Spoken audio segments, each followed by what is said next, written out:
Morning student बाल साधना शिक्षण संस्थान की ऑनलाइन क्लासेस में आपका स्वागत है। देखिए, लास्ट वाले वीडियो में अपन ने डिस्कस किया था टेट्राहाइडल यानी चतुष्फलकीय जो संकुल हैं उनमें क्रिस्टल क्षेत्र विपाटन किस तरह से होता है।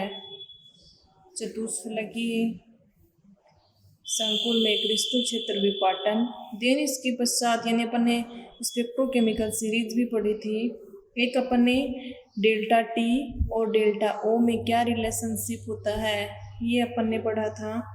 एक अपन ने पढ़ा था क्रिस्टल फील्ड स्टेबलाइजेशन एनर्जी, जो कि अपन ने ऑक्टाहाइड्रल के लिए फॉर्मूला देखा था, और दूसरा अपन ने देखा था टेट्राहाइड्रल के लिए फॉर्मूला।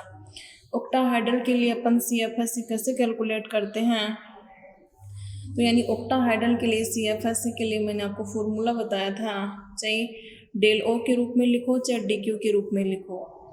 तो देखिए -4 कम हो जाती है इन T2G 0.4 डेल ओ के फॉर्म में लिखेंगे और DQ के फॉर्म में लिखेंगे तो 4 DQ कम हो जाती है, प्लस 6 इंटू NEG।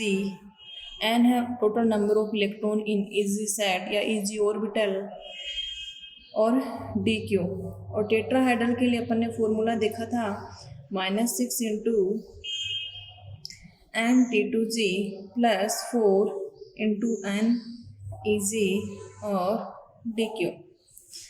तो ये अपन ने देखे थे दो फॉर्मूले CFSE निकालने के लिए। फिर लास्ट में मैंने आपसे क्वेश्चन पूछा था D3 है, D5 है, D8 है, ये 3-4 एग्जाम्पल मैंने आपको दिए थे। यानी निकालना कैसे है, 2-4 स्टूडेंटों ने इसके आंसर भी दिए हैं जिनका आंसर करेक्ट है। CFSE कैलकुलेट करके उन्होंने आंसर दिया है। तो यानी चाहे D5 के लिए, यानी अब वो ये देखना है स्ट्रॉन्ग फील्ड के लिए है या वीक फील्ड के लिए, वो ऑक्टाहाइड्रल के लिए है या वो टेट्राहाइड्रल के लिए। केवल बस ये पता होना चाहिए, फिर तो फॉर्मूला अप्लाई करना है और आंसर कैलकुलेट करना है। जैसे D5 का स्ट्रॉन्ग फील्ड के लिए निकालें, तो स्ट्रॉन्ग फील्ड के लिए यदि D5 का निकालेंगे, ऑक्टाहाइड्रल कॉम्प्लेक्सेस है, तो उस स्थिति में क्या होगा, टेट्राहाइड्रल पर तो कोई फर्क नहीं पड़ेगा, स्ट्रॉन्ग फील्ड का वीक फील्ड का, उसमें विपाटन ऊर्जा का मान कम होता है। तो इस स्थिति में उसमें निम्न चक्रण संकुल तो बनता ही नहीं है, हमेशा उच्च चक्रण संकुल का ही फॉर्मेशन होता है। ये अपन ने पहले ऑलरेडी डिस्कस कर लिया है। तो ऑक्टाहाइड्रल जो कॉम्प्लेक्सेस हैं, तो ऑक्टाहाइड्रल कॉम्प्लेक्सेस में T2G सेट क्या होता है, नीचे, EG क्या होता है, ऊपर। इस स्थिति में यानी स्ट्रॉन्ग फील्ड लिगेंड है तो स्ट्रॉन्ग फील्ड होगा, तो उस स्थिति में पांचों इलेक्ट्रॉन कहाँ आएंगे, विपाटन ऊर्जा का मान बढ़ जाएगा, तो पांचों इलेक्ट्रॉन यही 6 तक इलेक्ट्रॉन यहीं भरे जाएंगे। तो -4 इंटू NT2G में कितने इलेक्ट्रॉन हैं, 5 इलेक्ट्रॉन हैं, प्लस 6 इंटू 0, तो ये तो 0 हो जाएगी ये टर्म, ये कितना आ जाएगी -20 DQ। वीक फील्ड के लिए यही निकालेंगे, तो वीक फील्ड में क्या होगा, ये 3 इलेक्ट्रॉन ऐसे भरे जाएंगे, 2 उच्च ऊर्जा स्तर पर चले जाएंगे, क्योंकि उस स्थिति में क्या होगा, क्रिस्टल क्षेत्र विपाटन कम होगा। तो इस स्थिति में CFSE का मान क्या हो जाएगा, -4 इंटू T2G में कितने इलेक्ट्रॉन हैं, 3 इलेक्ट्रॉन, प्लस 6 इंटू 2 कितना हो जाएगा, -12 है और +12 है, 0 DQ। अब वो पूछने का तरीका कौन सा है, स्ट्रॉन्ग फील्ड दिया है या वीक फील्ड दिया है, उसके अकॉर्डिंग अपन आंसर दे देंगे। तो चाहे कोई भी पूछा है, चाहे कोई भी विन्यास पूछा है, निकालने का तरीका ये है। तो आपको CFSE के लिए इनके डायग्राम ध्यान में है तो भी आप सूत्र लिख करके आसानी से निकाल सकते हो। यहाँ जो एनर्जी कम हो रही है उसको इन इलेक्ट्रॉनों से मल्टीप्लाई कर देना, और यहाँ जो एनर्जी बढ़ रही है उसको यहाँ के इलेक्ट्रॉन से क्या कर देना, मल्टीप्लाई कर देना, क्या आ जाएगी, टोटल CFSE आ जाएगी। अब अपन डिस्कस करेंगे अगला जो टॉपिक है वो है संकुल के रंग। संकुल के रंग यानी ये जो उपसह संयोजक यौगिक जो होते हैं वो रंगीन किस कारण से होते हैं, यानी कुछ कॉम्प्लेक्सेस ऐसे हैं जो कलर्ड प्रॉपर्टी शो करते हैं। ऐसा क्यों होता है? तो उनमें जो कारण है वो है डी ट्रांजिशन। डी ट्रांजिशन जो कि अपन ने पहले भी डिस्कस किया था। डी ट्रांजिशन क्या होता है? डी के इलेक्ट्रॉनों का डी में ही संक्रमण क्या कहलाता है? डी ट्रांजिशन कहलाता है। इस दौरान क्या होता है? संकुल श्वेत प्रकाश का अवशोषण करके, तो श्वेत प्रकाश जब भी आपतित किया जाता है तो उस स्थिति में वो श्वेत प्रकाश को अवशोषित कर लेता है और कुछ भाग क्या कर देता है? परावर्तित हो जाता है। और उस परावर्तित भाग का के कारण उस संकुल रंग का क्या दिखाई देता है? कलर्ड दिखाई दिया गया, कलर्ड दिखाई देता है। और कौन सा कलर दिखाई देता है? उसका कॉम्प्लीमेंट्री कलर दिखाई देता है। और कॉम्प्लीमेंट्री कलर के लिए मैंने आपको बताया था, यानी विबग्योर जो है 7 रंगों का जो प्रकाश है, आई छोड़ दीजिए, BGYOR, ये 6 ले लीजिए। और 6 में आपको किस तरह से याद करना है? Violet, blue, green, yellow, orange और रेड। तो वॉयलेट जो है उसका होगा येलो। अब वॉयलेट और ब्लू के तो कई कलर होते हैं, जैसे इनके बीच का कलर है तो इनके दोनों के बीच का कलर आएगा। इन दोनों के बीच का कलर है तो इन दोनों के बीच का आएगा, दोनों का नाम साथ में आएगा, जो कि आपके बुक में यानी मेंशन कर रखा है। लेकिन आप तो ये तरीका याद कर लीजिए, बस इस तरीके के अनुसार आप आंसर दे देना कि इस कलर का ये इसका कॉम्प्लीमेंट्री कलर होता है। इसके अलावा यदि इनके बीच के कलर आ जाए, बैंगनी है, ब्लू है, नीला है, अब आसमानी आ जाए तो आसमानी इनके बीच का कलर होगा वो लाल पीले रंग का दिखाई देगा, यानी दोनों का मिक्स होगा। यहाँ पर दोनों का मिक्स, यानी इस बीच का कलर जो आएगा इन दोनों का मिक्स पूरा कलर जो है वो दिखाई देगा। ब्लू है तो वो ऑरेंज दिखाई देगा, ग्रीन है तो वो रेड दिखाई देगा। तो ये कॉम्प्लीमेंट्री कलर आपको याद करने हैं।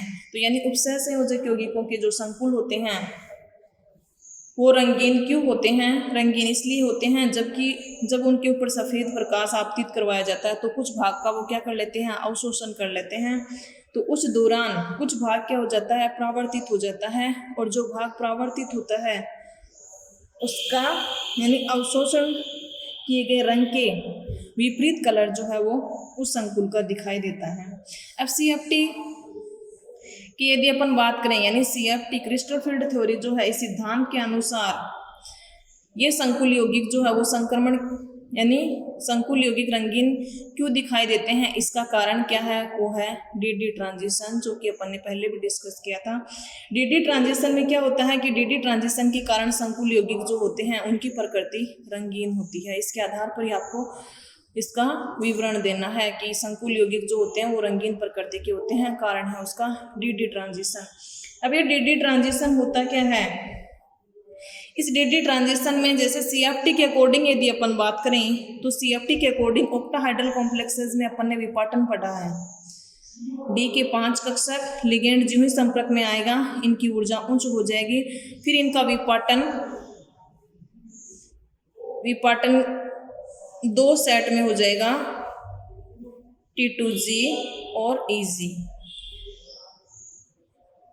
अब यानी डी के इलेक्ट्रॉन है वो कहाँ भरे जाएंगे? पहले T2G में भरे जाएंगे, बाद में EG में भरे जाएंगे। अब वो तो स्ट्रॉन्ग फील्ड और वीक फील्ड लिगेंड पे डिपेंड करेगा, लेकिन पहले इलेक्ट्रॉन हमेशा T2G में भरे जाएंगे। अब यहाँ जो ही hν आवर्ती का प्रकाश आपतित किया जाएगा तो इस स्थिति में क्या होगा? ये इलेक्ट्रॉन निम्न ऊर्जा स्तर से, यानी ये कौन सा स्तर है? निम्न ऊर्जा स्तर। ये कौन सा है? उच्च ऊर्जा स्तर में क्या हो जाएगा? उत्तेजित हो जाएगा। तो इस दौरान डी के इलेक्ट्रॉन का किस में संक्रमण हो रहा है? डी में संक्रमण हो रहा है। तो इस दौरान क्या होगा? जब उच्च ऊर्जा स्तर में जाएगा उत्तेजित होकर के ये अयुग्मित इलेक्ट्रॉन निम्न ऊर्जा स्तर का उच्च ऊर्जा स्तर में चला जाएगा। तो इस दौरान इस संकुल यौगिक द्वारा जो प्रकाश अवशोषित किया जाएगा उसके पूरक रंग का ये दिखाई देगा। जैसे टाइटेनियम का एक कॉम्प्लेक्स है, उसकी प्रकृति रंगीन होती है। अब जैसे कई धातु हैं जिनका विन्यास उनके संकुलों में D0 D10 है, उनके संकुल क्या होते हैं? सामान्यतः रंगहीन होते हैं। ऐसा क्यों होता है? क्योंकि उनमें डी ट्रांजिशन पॉसिबल नहीं है। D0 तब तो इलेक्ट्रॉन ही नहीं है डी में, और D10 है तो सारे के सारे क्या हैं, भरे हुए हैं, चाहे वो T2G है चाहे वो EG है। तो इस दौरान क्या नहीं होगा, इलेक्ट्रॉन का एक्साइटेशन नहीं होगा, एक्साइटेशन यानी उत्तेजन नहीं होगा, और उत्तेजन नहीं होगा तो DD ट्रांजिशन नहीं होगा, और DD ट्रांजिशन नहीं होगा तो वो क्या नहीं दिखाई देंगे, कलर्ड दिखाई नहीं देंगे। जैसे टाइटेनियम का कॉम्प्लेक्स है TiH2O6 3+, यानी hexa aqua titanium third ion. तो यहाँ टाइटेनियम का ऑक्सीकरण अंक कितना है, 3+। यदि टाइटेनियम का इलेक्ट्रॉनिक कॉन्फ़िगरेशन लिखा जाए तो स्कैंडियम के बाद क्या आता है, टाइटेनियम आता है, टाइटेनियम 22।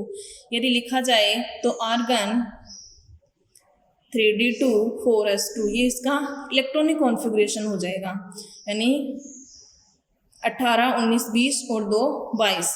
अब अपन टाइटेनियम इस कॉम्प्लेक्स में कौन सी ऑक्सीडेशन स्टेट में है, +3 ऑक्सीडेशन स्टेट में है, तो अपन क्या लिखेंगे, आर्गन 3D1 4s0। तो यहाँ देखिए आर्गन डी के अपन 5 कक्षक बनाएंगे, एक इलेक्ट्रॉन 4s40। अब इसमें तो DD ट्रांजिशन अपन दिखाएं कैसे, तो अपन क्या लेंगे, CFT के अनुसार, according to CFT octahedral complexes है, क्योंकि इसका कोऑर्डिनेशन नंबर कितना है, 6 है। तो किस प्रकार का कॉम्प्लेक्स है, ऑक्टाहाइड्रल कॉम्प्लेक्स है। और ऑक्टाहाइड्रल कॉम्प्लेक्स जब होता है तो उस स्थिति में T2G नीचे और EG ऊपर। अब D में एक इलेक्ट्रॉन है, न तो स्ट्रॉन्ग फील्ड देखना है न वीक फील्ड लिगेंड देखना है, तो यानी एक इलेक्ट्रॉन है वो तो T2G में भरा जाएगा। यदि 6 हैं या 4 हैं या उससे ज़्यादा हैं तो अपन देखेंगे स्ट्रॉन्ग फील्ड लिगेंड है या वीक फील्ड लिगेंड है। तो देखिए एक इलेक्ट्रॉन जो है यानी टाइटेनियम +3 जो आयन है उसके D में जो इलेक्ट्रॉन है वो कितने हैं, एक है, वो किस में आ गया, T2G में। इस अवस्था में क्या होगा, ये इलेक्ट्रॉन जब इसको निम्न ऊर्जा स्तर पर ऊर्जा दे करके आपतित करवाया जाएगा तो इस स्थिति में क्या होगा, इस इलेक्ट्रॉन का एक्साइटेशन कहाँ हो जाएगा, EG में हो जाएगा। तो इस दौरान इसमें क्या हो रहा है, DD ट्रांजिशन। ये जो युग्मित इलेक्ट्रॉन है वो निम्न ऊर्जा स्तर से कहाँ जा रहा है, उच्च ऊर्जा स्तर में जा रहा है, और इस दौरान ये क्या करेगा, कलर का अवशोषण करेगा, और जिस कलर का अवशोषण करेगा उसका कॉम्प्लीमेंट्री कलर ये दिखाई देगा। तो टाइटेनियम का ये कॉम्प्लेक्स कई बार यहाँ से क्वेश्चन पूछ लिया जाता है, TiH2O6 3+ रंगीन होता है, समझाइए। तो आंसर आपको देना है DD ट्रांजिशन से, और ये वाला डायग्राम बनाना है। जो भी कलर दे तो अवशोषण किसका करेगा, वो उसके पूरक रंग का अवशोषण करेगा, तब वो रंग दिखाई देगा।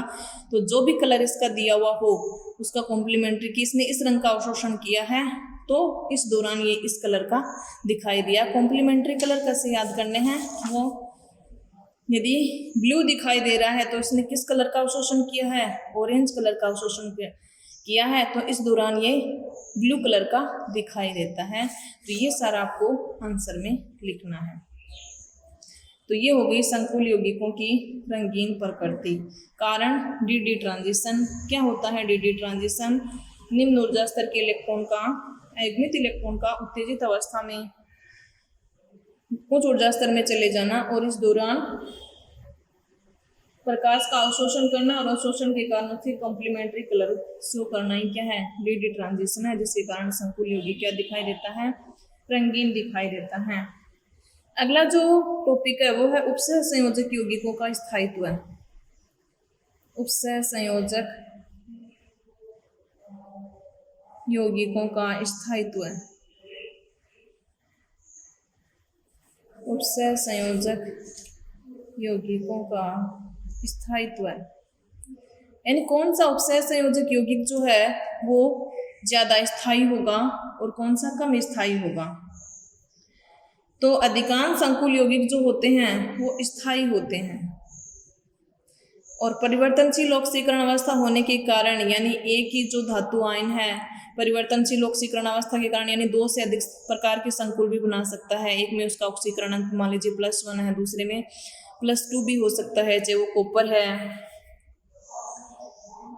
अब देखिए धातु आयन और लिगेंड के मध्य क्या होती है, अंतः क्रिया होती है, अंतः क्रिया के फलस्वरूप क्या बनता है, उपसर्ग संयोजक यौगिक बनता है। तो इस दौरान जो है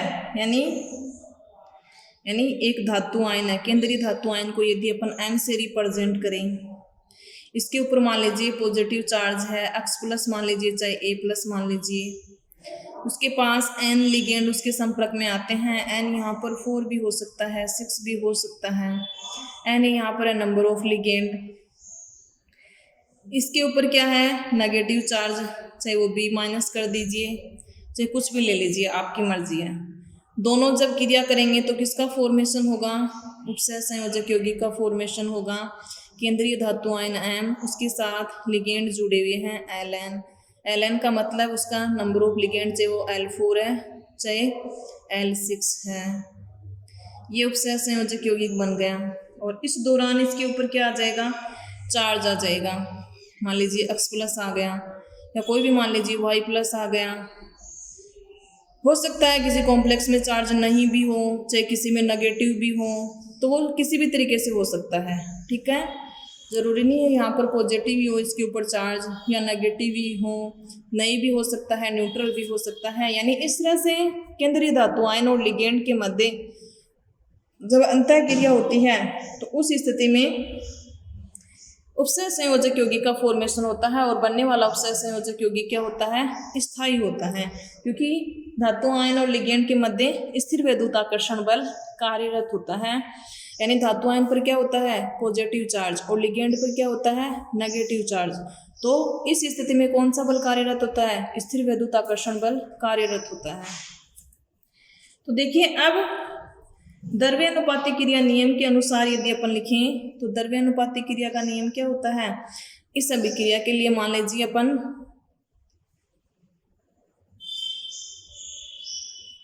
स्थायित्व स्थिरांक, स्टेबिलिटी कांस्टेंट,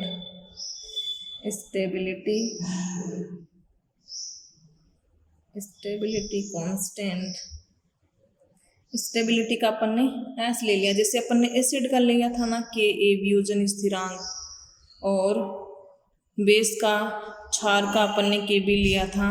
तो स्टेबिलिटी स्थायित्व है, स्थिरांक यानी कांस्टेंट, तो स्टेबिलिटी के लिए मैंने क्या ले लिया, एस। कि एस से यदि रिप्रेजेंट कर दें तो इस स्थिति में द्रव्यानुपातिक क्रिया नियम के अनुसार क्या होता है, उत्पाद की सांद्रता अपॉन अभिकारकों की सांद्रता। तो उत्पाद की सांद्रता कितनी है, सांद्रता को बड़े वाले ब्रैकेट में लिखते हैं mLn। इसके ऊपर जो पॉजिटिव चार्ज है वो यहाँ लगा देंगे। यहाँ जो नंबर होता है वो अपन ऊपर घात के रूप में लगा देते हैं। तो ये हो गया, इसका चार्ज जो है इसके साथ में लिख देंगे, फिर सांद्रता को लिखेंगे। यानी X प्लस है चाहे Y माइनस है, और यदि यहाँ पर नंबर होता तो वो नंबर कहाँ लगा देते, यहाँ लगा देते। यहाँ पर क्या है, अभिकारकों की सांद्रता, अभिकारक कौन है, धातु आयन है जिसके ऊपर चार्ज Ma प्लस है। लिगेंड जो उसके चार्ज क्या है, Lb माइनस है। लिगेंड का नंबर है, तो नंबर जो भी होता है वो कहाँ आता है, पावर में आता है, जो कि मैंने आपको पहले भी सिखाया था। तो द्रव्यानुपातिक क्रिया नियम के अनुसार स्थायित्व स्थिरांक, स्टेबिलिटी कांस्टेंट का मान इस अभिक्रिया के लिए क्या होगा, उत्पाद की सांद्रता अपॉन अभिकारकों की सांद्रता। यदि उनका नंबर है तो वो पावर में आ जाएगा, चार्ज जो है वो उनके साथ में आएगा, वो भार पावर में नहीं आएगा। अब स्थायित्व स्थिरांक का मान किसी भी अभिक्रिया के लिए, यानी धातु आयन अलग अलग हैं, लिगेंड अलग अलग हैं, तो विभिन्न प्रकार के कॉम्प्लेक्सेस बनेंगे। तो इस स्थिति में क्या होगा, जिस अभिक्रिया के लिए स्थायित्व स्थिरांक का मान जितना ज्यादा होगा उसका स्थायित्व क्या होगा, उतना ही ज्यादा होगा। यानी जब धातु आयन और लिगेंड आपस में क्रिया करते हैं तो उपसर्ग संयोजक यौगिक या संकुल का फॉर्मेशन होता है। तो इस स्थिति में स्टेबिलिटी कांस्टेंट का मान जितना ज़्यादा होता है उसका स्थायित्व, स्टेबिलिटी जो होती है वो उतनी ही अधिक होती है उस संकुल की। तो यानी मान लीजिए आपको कोई 2 रासायनिक अभिक्रियाएं दे दी कंपटीशन एग्जाम में, जैसे कॉपर 2 प्लस है 4 4 NH3 लिगेंड जो है वो इसके साथ क्रिया करते हैं Cu NH3 4 2+ का निर्माण करते हैं, या यहाँ पर अपन और कोई लिगेंड ले लें, 4 साइनो लिगेंड Cu साइनो, यहाँ पर NH3 4 हो गया। इसके ऊपर चार्ज कितना आ जाएगा 2-, क्योंकि कॉपर का ऑक्सीकरणांक दोनों में कितना है +2, तो यहाँ पर तो ये न्यूट्रल है, यहाँ पर इस पर नेगेटिव चार्ज है, पक्षांतरण करेंगे तो कितना आना चाहिए +2 आना चाहिए। तो ये 2 कॉम्प्लेक्स हैं, इनके लिए Ks का मान आपको दिया हुआ है कि एक के लिए तो मान है वो इतना है और दूसरे के लिए स्थायित्व स्थिरांक का मान इतना है। अब जिस अभिक्रिया के लिए यानी पावर भी आपको देखनी है, यहाँ 10 की पावर 21 है, यहाँ 10 की पावर कितनी है 27 है, तो स्थायित्व स्थिरांक जिस अभिक्रिया के लिए जितना ज़्यादा होगा उसकी स्टेबिलिटी क्या होगी उतनी ही ज़्यादा होगी। तो यानी यहाँ पर तो यानी मल्टीप्लाई 4.5 से, लेकिन यहाँ 2 से, लेकिन यहाँ पावर देखिए, पावर में अंतर आ रहा है 6, 10 की पावर 6, जो कि बहुत ज़्यादा अंतर हो जाएगा। तो इस स्थिति में Ks का मान किसका ज़्यादा है, इसका ज़्यादा है, और जिसका ज़्यादा होता है उसकी स्टेबिलिटी क्या होती है, यानी इस संकुल का स्थायित्व ज़्यादा होगा। कैसे निर्धारण किया है, क्योंकि स्टेबिलिटी कांस्टेंट जो होता है वो स्टेबिलिटी की क्या होता है, उपसय संयोजक यौगिकों की स्टेबिलिटी के डायरेक्टली प्रोपोर्शनल होता है। तो ये मान अपन ने देख करके निर्धारित किया है। अब मान किसके लिए ज़्यादा आएगा, यानी Ks का मान जो है किस स्थिति में ज़्यादा आएगा और किस स्थिति में कम आएगा। यहाँ पर देखिए कॉपर दोनों ही अवस्थाओं में क्या है +2 ऑक्सीकरण अवस्था में है, लेकिन यहाँ पर लिगेंड के ऊपर चार्ज क्या है 0, यहाँ लिगेंड के ऊपर चार्ज क्या है नेगेटिव चार्ज है। तो इन अभिक्रियाओं से क्या स्पष्ट हो रहा है, यानी दोनों अभिक्रियाओं में केंद्रीय धातु आयन समान है, लिगेंड भी 4 संपर्क में आए हैं, लेकिन एक के पास क्या है न्यूट्रल लिगेंड और दूसरे के पास क्या है ऋण आयनिक लिगेंड। इसका मतलब अपन क्या निष्कर्ष निकाल सकते हैं, इस वाली अभिक्रिया के लिए तो स्थायित्व स्थिरांक का मान ज्यादा आया है, जबकि इस वाली अभिक्रिया के लिए क्या आया कम आया। तो निष्कर्ष क्या निकला कि यानी लिगेंड के ऊपर क्या होना चाहिए नेगेटिव चार्ज होना चाहिए। लिगेंड के ऊपर जितना ज़्यादा नेगेटिव चार्ज होगा उस स्थिति में क्या होगा इलेक्ट्रॉन युग्म देने की प्रवृत्ति बढ़ेगी। तो इस स्थिति में धातु आयन और लिगेंड के मध्य बनने वाला बंध क्या होगा मजबूत होगा, और वो जो कॉम्प्लेक्स होगा वो क्या होगा स्थायी होगा। दूसरी बात, एक लिगेंड के ऊपर जितना ज़्यादा पॉजिटिव चार्ज होगा, तो पॉजिटिव चार्ज होगा तो वो लिगेंड को क्या करेगा आसानी से अट्रैक्ट करेगा। तो केंद्रीय धातु आयन के ऊपर यानी Ks के मान को कौन कौन से कारक प्रभावित करते हैं, Ks का मान जो है स्टेबिलिटी कांस्टेंट का मान किस स्थिति में अधिक आएगा उसकी अपन कंडीशन पढ़ रहे हैं। तो केंद्रीय धातु आयन पर आवेश या उसकी प्रकृति कैसी होनी चाहिए, यानी उसके ऊपर आवेश जो है चार्ज जो है वो अधिकतम होना चाहिए कि क्या होना चाहिए पॉजिटिव होना चाहिए। जितना ज़्यादा पॉजिटिव है उसका Ks का मान क्या होगा उतना ही ज़्यादा, और उसकी स्टेबिलिटी क्या होगी उतनी ही ज़्यादा, क्योंकि स्टेबिलिटी डायरेक्टली प्रोपोर्शनल होती है। तो 2 उपसय संयोजक यौगिक यदि आपको दिए हुए हैं और पूछ रहा है दोनों में आपको कि किसका स्थायित्व ज़्यादा होगा, किस संकुल का स्थायित्व ज़्यादा होगा, तो दोनों में देख लेना केंद्रीय धातु आयन के ऊपर पॉजिटिव चार्ज किस पे ज़्यादा है, या फिर पॉजिटिव चार्ज दोनों पे सेम है, जैसे अभी अपन ने डिस्कस किया था दोनों में केंद्रीय धातु आयन के ऊपर पॉजिटिव चार्ज, जैसे कॉपर का कॉम्प्लेक्स लिया था +2 सेम है। तो दूसरी स्थिति अपन क्या देखेंगे लिगेंड की प्रकृति देखेंगे या लिगेंड पर चार्ज देखेंगे, यानी लिगेंड की प्रकृति देखेंगे। तो लिगेंड के ऊपर जितना ज़्यादा नेगेटिव चार्ज होगा उस स्थिति में क्या आएगा स्टेबिलिटी कांस्टेंट का मान उतना ही ज़्यादा होगा, और उस कॉम्प्लेक्स की स्टेबिलिटी क्या होगी उतनी ज़्यादा होगी। जैसे अपन ने अभी भी 2 कॉम्प्लेक्स देखे थे, यदि प्रैक्टिकली वैल्यू इनकी नहीं दी हुई होती तो भी फिर अपन क्या बता सकते थे कि कौन सा संकुल जो है वो ज़्यादा स्थायी होगा और कौन सा कम होगा।